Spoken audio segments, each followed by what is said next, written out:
Who killed Jean Schoenberg?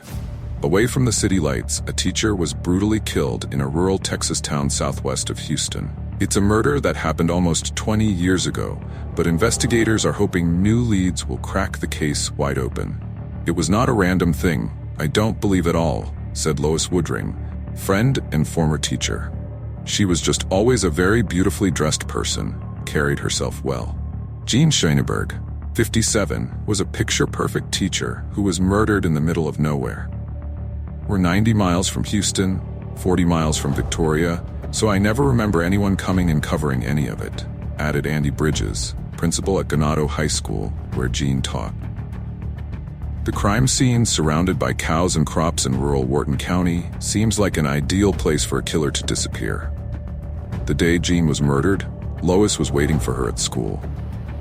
I was waiting on her and trying to figure out why she wasn't showing up, because that wasn't like Jean not to show up when she said she would, Woodring said.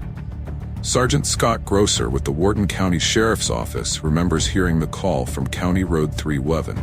It was August 5th, 1999. The big question early on is, who did it? Why did they do it? Why did she have to die? Grosser observed. That morning, Jean was walking down the road like she did almost every day. She was about a mile from her house when investigators say she was brutally attacked. Right here at the edge of the road, there was evidence of a struggle. There was some pooling of blood, disruption of the gravel, Grosser revealed. Her throat was cut twice, but there were no signs of sexual assault and nothing stolen.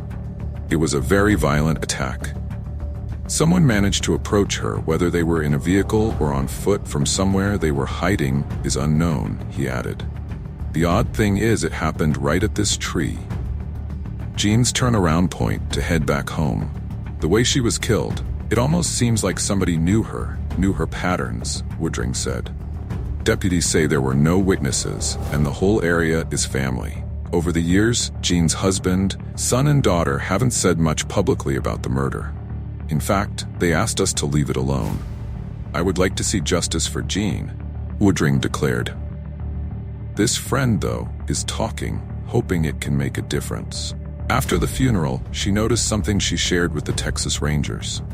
I thought I knew Jean really well, and then I found out whenever I got her keys from her husband, I found out those keys fit a mailbox in Edna, Woodring said.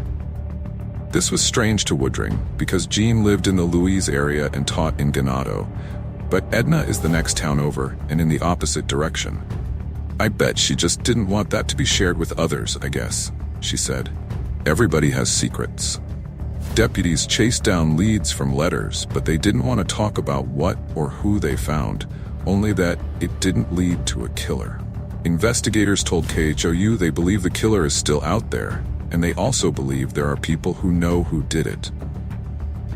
After the family was ruled out, detectives turned their attention to Ganado High School, where Jean taught. Very somber time, very sad time for our students and for our faculty, Bridges remembered. She was well liked by our students and by our staff.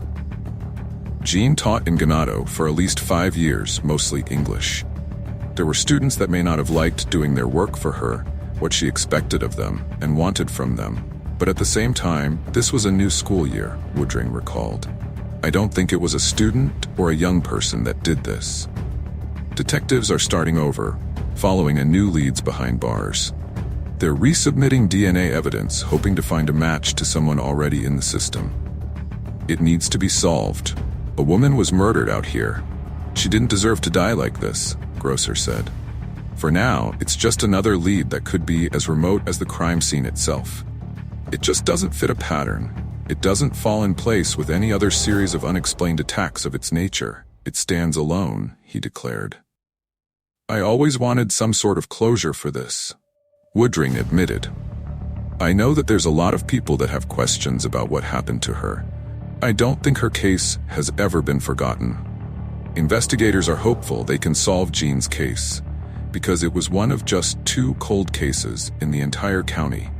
The other was solved earlier this year. It was also from the 1990s. The remains of Rosemary Diaz, 15, were found in a shallow grave. The main suspect confessed to family members before his death. It was a tip call that cracked the case. This is the reason law enforcement want your help to solve Gene Schoenberg's murder. If you have any information, call the Wharton County Sheriff's Office.